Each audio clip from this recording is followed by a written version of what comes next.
তোমরা কই যেতেছ? নামাজ পড়তে। নামাজ পড়তে যাচ্ছ? হ্যাঁ। নামাজে কি পড়ো এটা বুঝো কিছু? না। কিছু বুঝো না? না।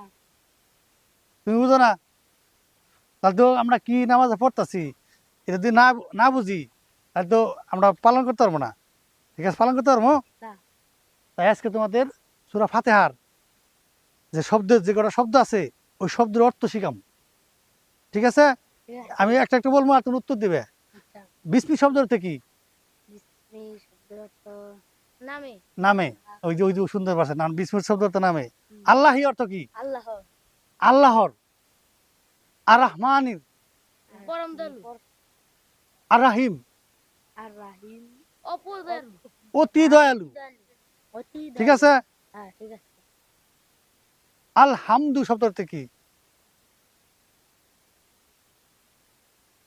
সমস্ত প্রশংসা। আর লিল্লাহি আল্লাহর জন্য।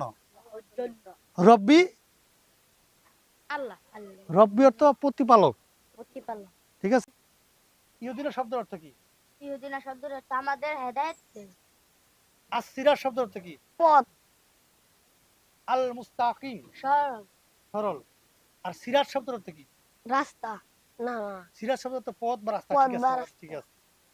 আল্লাহ জিন শব্দ অর্থ কি? আল্লাহ জিন শব্দ যাদের। যাদের। আর আরেকটু আছে। মালিকি শব্দ অর্থ কি? মালিক। তুমি বলো। ইয়াউমি শব্দ অর্থ কি? দিনের। আর দিন শব্দ অর্থ কি? প্রতিদান। ইয়াকা শব্দ অর্থ কি? ইয়াকা সমস্ত প্রশংসা। ইয়াকা শব্দ শুধুই তোমাকে। শুধুই তোমাকে। সুন্দর হয়েছে, এবার সুন্দর হয়েছে না? আন আমতা শব্দ অর্থ কি? আমাদের হেদায়েত দিয়েছো। আমাদের নিয়ামত দিয়েছো। নিয়ামত দিয়েছো। আর গায়রি শব্দ অর্থ কি? নয়। নয়। আজকে আমরা অনেক কিছু শিখলাম। এই এই শব্দগুলো পরবর্তী ভিডিওতে আমরা পড়ে শিখে আসবা। পরবর্তী আবার ধর্মাবাস।